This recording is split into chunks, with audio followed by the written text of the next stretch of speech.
এই গরিব মানুষটির ঠিক ততজন সন্তান ছিল যতগুলো নাশপাতি গাছে ফল ছিল। তার কাছে একটি মাত্র দামি বস্তু ছিল, একটি বড় মোরগ।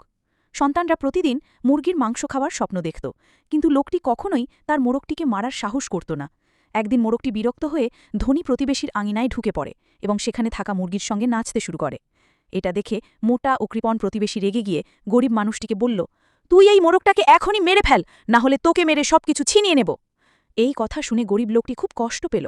সে ভাবল, যদি মোরগটিকে মেরেও ফেলি, এতগুলো সন্তানের মধ্যে কাউকে ঠিকমতো এক টুকরোই দেয়া যাবে না। আর যদি একবার তারা মুরগির স্বাদ পেয়ে যায়, তাহলে আর সাদামাটা আলুর স্যুপ খেতে চাইবে না। অনেক ভাবনা চিন্তা করে সে সিদ্ধান্ত নিল সে তার মোরগটিকে তার ধনী চাচাকে উপহার দেবে। আশা করল এর বিনিময়ে সে কিছু ভালো কিছু পাবে। চাচা যখন এই কথা জানলেন, তখন তিনি অবাক হয়ে জিজ্ঞেস করলেন, তুমি তোমার বাচ্চাদের মোরগটা খাওয়ালে কি ভালো হতো না? গরিব লোকটি ব্যাখ্যা করল, আমার পরিবারের লোক অনেক, একটা মোরগ দিয়ে সবার পেট ভরবে না। আর যদি একবার তারা মুরগির স্বাদ পায়, তাহলে সাদামাটা খাবারে আর মন বসবে না। চাচা কিছুক্ষণ চিন্তা করে মোরগটি গ্রহণ করলেন, তবে গরিব লোকটিকে একটি শর্ত দিলেন, এমনভাবে ভাগ করো যাতে সবাই খুশি হয়।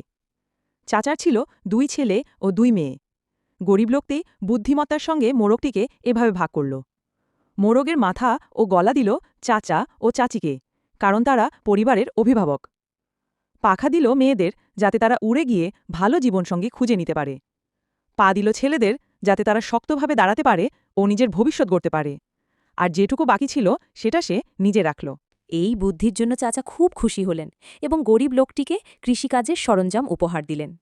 এই সরঞ্জাম দিয়ে কঠোর পরিশ্রম করে গরিব লোকটি নিজের জমি চাষ করল এবং একটি বড় বাড়ি তৈরি করল। এটা দেখে ধনী প্রতিবেশী হিংসায় জ্বলে উঠল। সে ভাবল, এক মুরগিতে এত কিছু পেল, তাহলে 5 মুরগিতে কত কিছুই না পাব। এটা ভেবে সে 5টা মুরগি নিয়ে চাচার কাছে চলে গেল।